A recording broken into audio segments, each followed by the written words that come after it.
Guys, মধ্যবিত্তের জন্য একদম বাজেটের মধ্যে কার্ভ সুপার অ্যামোলেড প্যানেলের স্মার্টফোন নিয়ে হাজির হয়ে গিয়েছে টেকনো।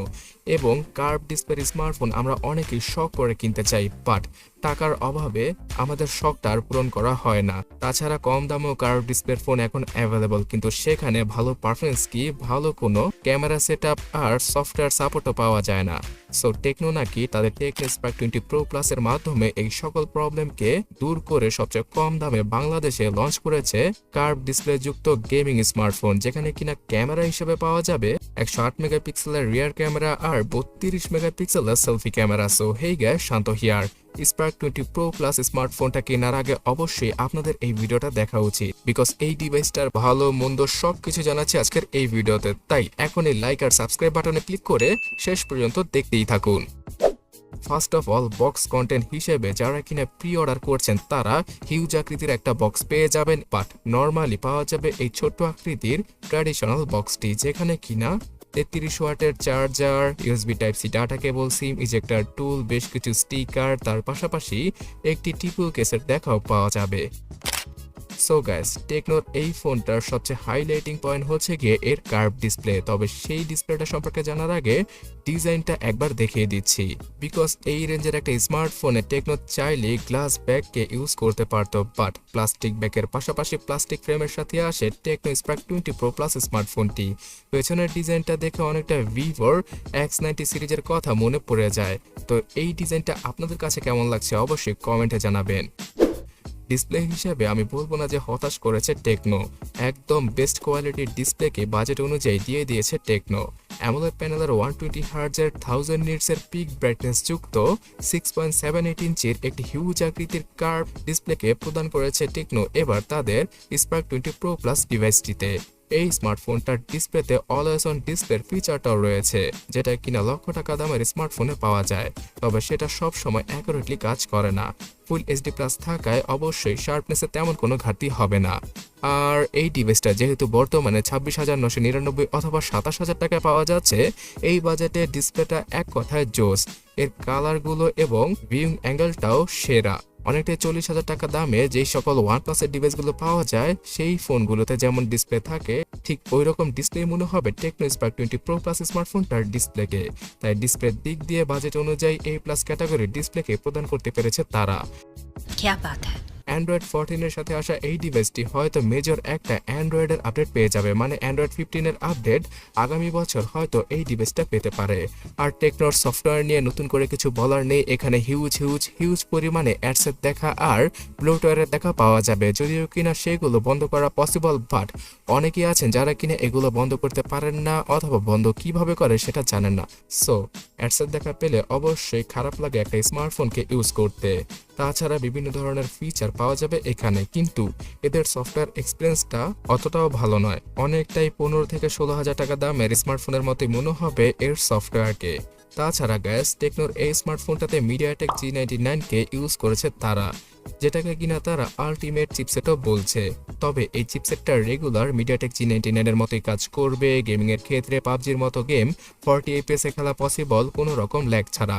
হ্যাঁ, তবে অনেকক্ষণ ধরে গেমিং করলে কিছুটা হিটিং ইস্যুর দেখা পাওয়া যায় এই ডিভাইসটায়। তাছাড়া ফ্রেম ড্রপের দেখা পাওয়া যায় গেমিং এর সময়, যেটা কিনা অবশ্যই সফটওয়্যার অপটিমাইজেশনের মাধ্যমে ফিক্স করা পসিবল, বাট টেকনো এটাকে কবে নাগাদ আপডেটের মাধ্যমে ঠিক করবে সেটা আমার জানা নেই। G99 থাকায় এই বাজেট রেঞ্জে টুকটাক কাজগুলো আপনারা ইজিলি সেরে ফেলতে পারবেন। ভিডিও এডিটিং এর বেলাও 1080p রেজুলেশনের ভিডিওগুলো ইজিলি এডিট করা পসিবল এই ডিভাইসটি দ্বারা। তার সাথে 8GB র্যাম যেহেতু রয়েছে, আর এখানে আরও 8GB র্যামকে যুক্ত করে মনে 16GB র্যামের সাপোর্ট পাওয়া যাবে ভার্চুয়াল ভাবে, তাই মাল্টিটাস্কিংও তেমন কোনো প্যারা খেতে হবে না একজন ইউজারকে। তাছাড়া গ্যাস 128GB নয় 256GBর UFS 2.1 ক্যাটাগরির ইন্টারনাল মেমোরিকে ইউজ করেছে টেকনো এবার তাদের এই ডিভাইসটায়, যেটা কিনা আমার কাছে খুব ভালো লেগেছে, বিকজ বর্তমানে 128GBর ইন্টারনাল স্টোরেজটাও কেমনে জানি খুব দ্রুতই ফুরিয়ে যায়। বাট তার সাথে আপনারা SD কার্ডের মাধ্যমে আরও 512GB পর্যন্ত ইন্টারনাল মেমোরিকে ইউজ করতে পারবেন। দুইটা 4G সিমকে ইউজ করা পসিবল এখানে। এই স্মার্টফোনটার রিয়ার ক্যামেরা সেটআপ হিসেবে থাকছে 108 মেগাপিক্সেলের মেইন ক্যামেরা সেন্সর, যেটা কিনা কাজে আসবে। আর অন্য যে ক্যামেরা সেন্সরটা রয়েছে সেটা একদম ফালতু, শুধুমাত্র ডিজাইনটাকে সুন্দর করার জন্য দিয়েছে টেকনো। এখানে একটা 8 মেগাপিক্সেলের আল্ট্রা ওয়াইড ক্যামেরাকে দিলে তাদের জাতমান অবশ্যই যেত না, শুধুমাত্র খরচ কমানোর জন্য এরকম ফালতু ক্যামেরা সেটআপ দিয়েছে তারা। সত্য কথা বলেছেন। তবে যাই হোক, 108 মেগাপিক্সেলের মোডে যদি আপনি ছবি তুলতে চান তাহলে কিছুটা ল্যাগি ভাব পাওয়া যাবে ক্যামেরা অ্যাপে, আর ছবি তোলার পরেও অনেকটা সময় নেবে প্রসেসিং এর। তাই বাই ডিফল্ট যে 12 মেগাপিক্সেলের ছবিগুলো তুলতে পারা যায় সেই ছবিগুলো তুললেই বেটার হয়, কারণ 108 মেগাপিক্সেলের ফুল মোডে অনেকক্ষণ ফটোগ্রাফি করলে ফোনের মধ্যে হিটিং ইস্যুর দেখাও পাওয়া যায়। এছাড়া গাইস 32 মেগাপিক্সেলের সেলফি ক্যামেরার সাথে আসে এই ডিভাইসটি, যেটা কিনা তাদের 15,000 টাকার স্মার্টফোনও পাওয়া যায়। তবে এখানে যেহেতু মিডিয়াটেক G99 রয়েছে, তাই 15,000 টাকার তুলনায় এই বাজেটের এই ফোনটার সেলফি ক্যামেরার কোয়ালিটিও মোটামুটি ভালোই বলা চলে, তবে একদম টপ নচ লেভেলের নয়। সো বাজেট অনুযায়ী, মানে 27,000 টাকা বাজেট অনুযায়ী ক্যামেরাটা আরো কিছুটা বেটার হতে পারতো। বলেন কি? ডুয়াল স্টোরি স্পিকারের সাপোর্ট রয়েছে, তাই লাউডনেসে কোনো ঘাটতি পাওয়া যাবে না। তবে হ্যাঁ, হেডফোন জ্যাককে দিলে অবশ্যই খারাপ হতো না। তারা হেডফোন জ্যাকের গর্তকে মুছে দিয়েছে এই ডিভাইসটি থেকে। এই ফোনটির মধ্যে পাওয়া যাবে ব্লুটুথ 5.1, জিপিএস, NFC সহ FM রেডিওর সাপোর্ট। তাই যারা কিনা NFC এর মাধ্যমে পেমেন্ট করে থাকেন, যেমন স্যামসাং পে অথবা গুগল পে ইউজ করে থাকেন ইন্ডিয়াতে, তাদের জন্য এটা অনেক বেশি হেল্পফুল হবে। আর বাংলাদেশেও ডেবিট কার্ড, ক্রেডিট কার্ডের মাধ্যমে আপনারা NFC পেটাকে ইউজ করতে পারবেন। Under display optical fingerprint scanner রয়েছে ডিভাইসটির মধ্যে, যেটা কিনা অনেকটাই ফাস্ট এবং অ্যাকুরেটলি কাজ করে। জ্যারো সহ সব ধরনের সেন্সর থাকায় এই ডিভাইসটাকে ইউজ করে অনেক বেশি মজা লাগছিল। তাছাড়া গাইস, সফটওয়্যার বেস ফেস আনলকের পাশাপাশি 5000 mAh এর ব্যাটারি রয়েছে ফুললি স্পার্ক 20 প্রো প্লাস স্মার্টফোনটিকে চার্জ ব্যাকআপ দেওয়ার জন্য। আর 33 ওয়াটের চার্জিং স্পিডের মাধ্যমে 1 ঘন্টার মতো সময় লাগবে ফোনটা ফুললি চার্জ হতে। একদিনের মতো ব্যাটারি ব্যাকআপ টেনে টুনে পাওয়া পসিবল হচ্ছিল এই ডিভাইসটির মাধ্যমে, বিকজ এই ডিভাইসটাতে যদি আপনারা ডার্ক মোডকে ইউজ না করেন তাহলে চার্জটা একটু তাড়াতাড়ি ড্রেন হয়ে যায়। সো গাইস, বিভিন্ন কালারের সাথে বর্তমানে প্রি অর্ডারের মাধ্যমে আপনারা কিনতে পারবেন এই ডিভাইসটি। আগামীতে নাকি আরো 1000 টাকা দামও বেড়ে যেতে পারে। তবে যাই হোক, আমার মতে 25,000 টাকায় যদি এই ডিভাইসটা অফিসিয়াল ভাবে আসতো তাহলে মার্কেট কাঁপিয়ে দিত। ঠিক বলেছো।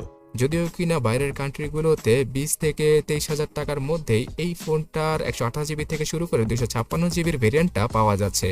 বাট ভাই, এটা হচ্ছে গিয়ে বাংলাদেশ, যেখানে কিনা ফোনের দাম অফিসিয়াল ভাবে বেশি হবে। সো আমার কাছে মনে হয় আগামী 6 মাস পরে এই ফোনটার প্রাইস কমে 24 থেকে 25,000 টাকা চলে আসবে। তখন আপনারা ফোনটাকে নিলেও নিতে পারেন। বাট আমার কাছে বর্তমানে 2000 টাকা বেশি মনে হচ্ছে এই ডিভাইসটির প্রাইসিং, বিকজ এখানে তেমন ভালো একটা সফটওয়্যার এক্সপিরিয়েন্স পাওয়া যায় না। তার পাশাপাশি ক্যামেরা এবং পারফরমেন্সটা টেকনোর ফোন হিসেবে এখানে আরো কিছুটা বেটার হতে পারতো। তবে যাই হোক, বাজেটের মধ্যে যা কিছু দিচ্ছে সেটা অন্য কোনো ব্র্যান্ড কল্পনাও করতে পারবে না। কি বলেন আপনারা? অবশ্যই কমেন্ট করে জানাবেন। আর পরবর্তী ভিডিওর জন্য সাবস্ক্রাইব, ফলো করে আমাদের সাথেই থাকবেন। ধন্যবাদ।